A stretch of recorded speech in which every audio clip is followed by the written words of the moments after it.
So hey everyone, today we'll be introducing our project. Our project is basically called like a personal finance tracker. So this is our submission for phase one. Our team members basically Kanav Gupta, Vishwas Singh, Santosh, HRS, and me, Krishna Balaji. So to begin with, I'll be going over the overview of our project and what exactly it does. Basically, the finance tracker is a web-based application and it helps users manage their personal finances by tracking income, expenses, and budgets all in one place. It also allows users to record transactions, categorize their spending, visualize their financial data, and receive insights to improve budgeting habits. So we're trying to basically build this application that empowers users to make smarter financial decisions and achieve their savings goals. And it basically helps make personal finance tracking simple and organized.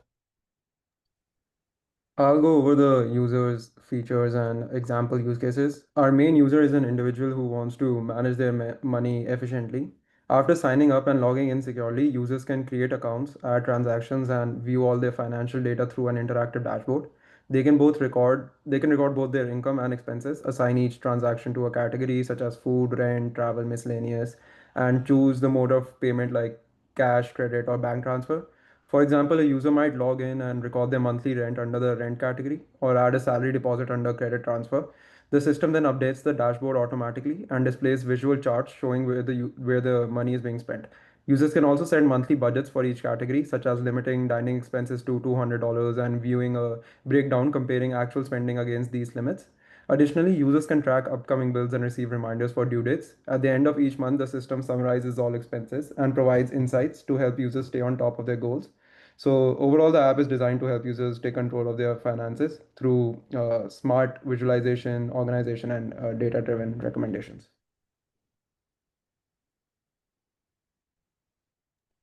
Hello, my name is Santosh Asaras, and I'll be going over the ER diagram for our schema. We have six entities in our schema: the user entity, the accounts entity, the transaction category, bills, and budget entities.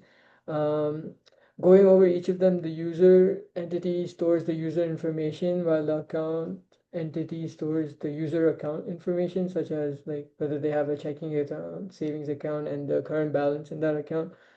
Transactions holds every transaction made or logged in by the user. Categories is just another entity that categorizes each transaction made by the user. Bills stores all the bills of each transaction, and budgets is the stores the budget set by the users every year or every month.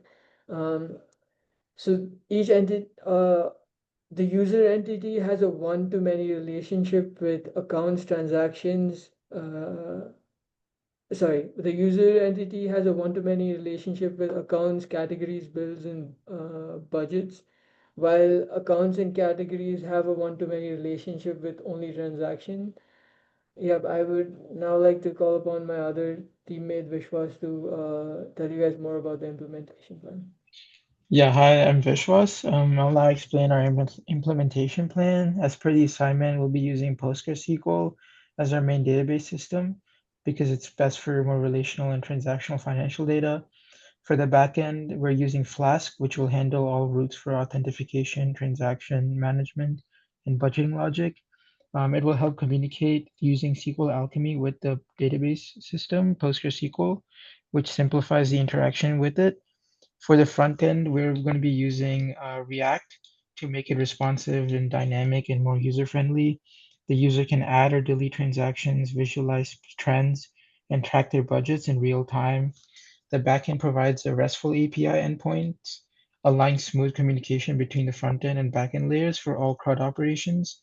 And then finally, for deployment, we'll be using the backend is hosted on Render and the front end on Vercel with version control handled through GitHub. We may also use Docker to ensure consistent environments across developments and deployments. So together, the setup creates a more modular and scalable application for future use. And yeah, that concludes basically our presentation. Thank you for listening.